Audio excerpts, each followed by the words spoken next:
Hello, this is Dr. Schamberger, and in this talk I'm going to walk you through the EDGAR database on the SEC, Securities and Exchange Commission website. So you will want to go first to sec.gov and then /ED, D as in dog, G as in goat, A as in apple, R as in Roger, sec.gov/EDGAR. When you do that, then you will see this interface. This is the U.S. Securities and Exchange Commission website for the EDGAR database. The best place to go to start looking will be on your left, called the Company Filings Search. Click on that, and then it'll bring you to this screen. Now, you have two ways you can search for documents of a public company. You can search by the public company's name. You can also search by the ticker symbol. I would recommend that you do so by the ticker symbol, and I'll show you why. So let's say for the company name, I like Target, the department store. So I will type in Target. Now I click search. And when I do, it's going to load a number of public companies that also are known by Target, or it could be some of the other agencies that are affiliated with Target in some way.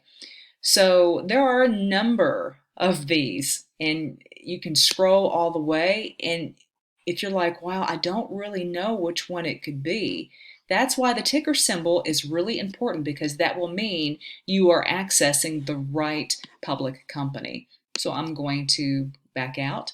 Target's ticker symbol is TGT. If you do not know the ticker symbol for a public company, just Google it and it will appear. So this is the fastest way, it's really the best way to search company filings. There it goes. See, it goes to Target Corporation. That is exactly the target that I need, because that's the one I'm wanting to focus on and perhaps write a business story about. We're going to find the annual statement for Target. And the way you do that is, if you notice on the left under filings, you will find the various codes to the various kinds of documents and reports. You just kind of skim until you find, oh, there's the 10K. And then you kind of just scroll over just a little bit to see when it was filed. This is rather recent, so March 11th of 2020. So it filed its annual report for the 2019 year, or at least for its reporting period anyway, for its previous year on March the 11th, 2020. Then you can click on either Documents or Interactive Data.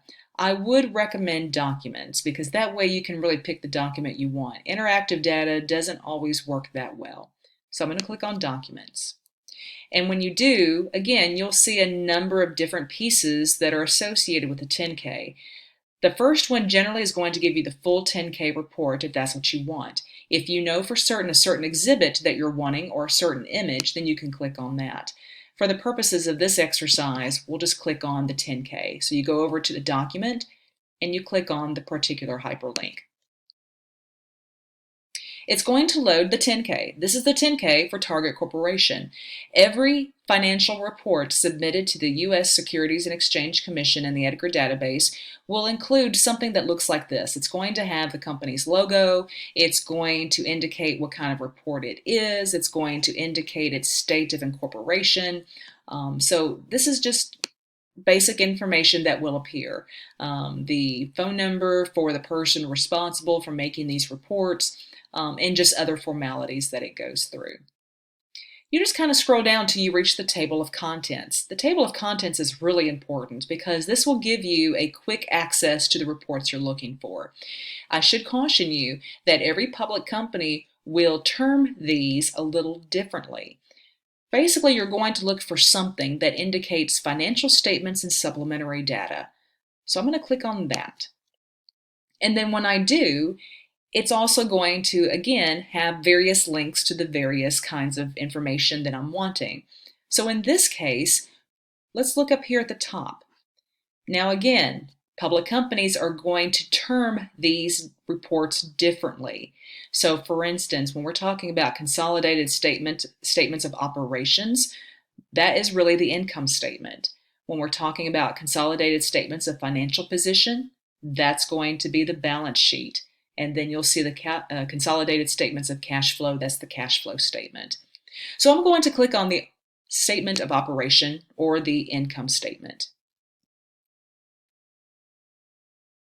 And here, if you remember again, what we're looking for inside the box of the income statement, we're looking for those total revenues. So if we look for 2019, now these are already reported in the millions, so you're going to have to be careful about that.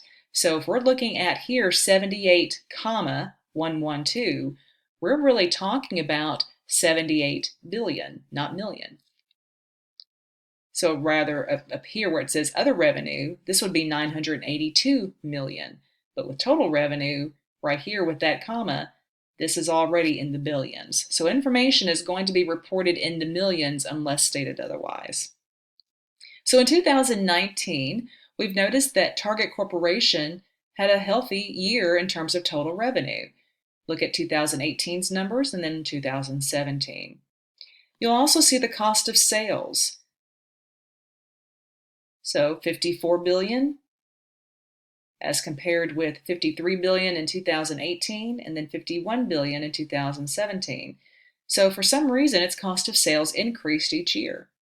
Its SG&A expenses also were on the increase, not by too much. It could be very comparable to, again, the total revenues that it generated. Then we look at the operating income, because the operating income is going to be all of this and then minus other things. So now we've got operating income. So we're still seeing a rather healthy increase for Target. We're going to take out the net interest expenses, any other expenses, and you just continue on until, I'm going to scroll down a little bit, and it might have to continue on the next page, until now we find the bottom line of its comprehensive income. This is going to be its net income right here. So we're looking at $3.2 billion in comprehensive income for Target, which is an increase from the previous years. So I'm going to go back to the index, to the consolidated financial statements, and I'm going to now click on the statement of financial position, which will be my balance sheet. So here we notice the assets. I'm just going to kind of scroll through this until you see then total assets. Note that number, $42 billion, really about almost 43 for the period cash flow ending 2020, February 1, 2020. So we kind of go down here to total liabilities and shareholders' investments.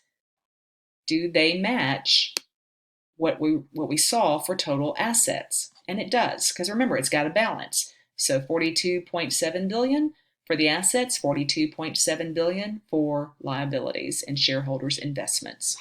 Again, I'm going to get back out.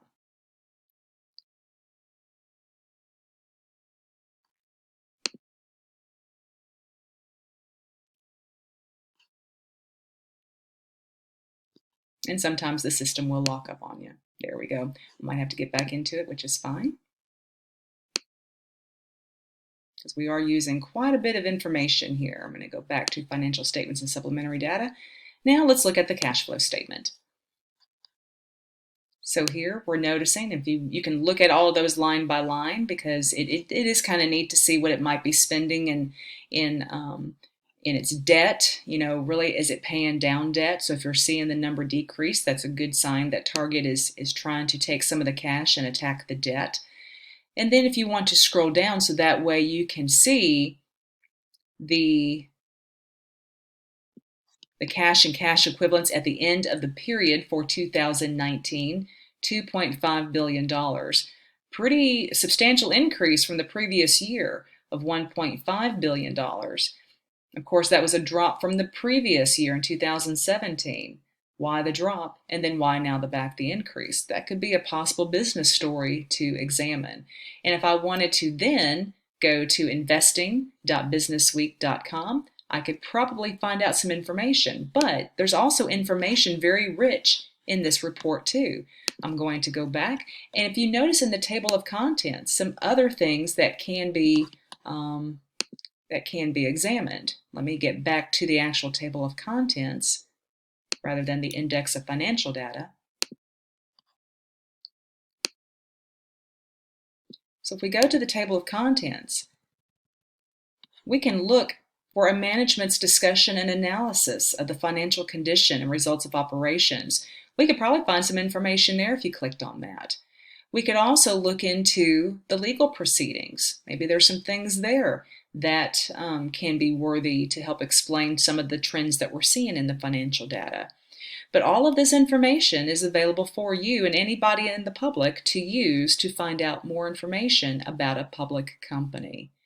And that concludes this walkthrough of the EDGAR database and the selected reports that we use in the annual report of a public company. Thank you for your attention.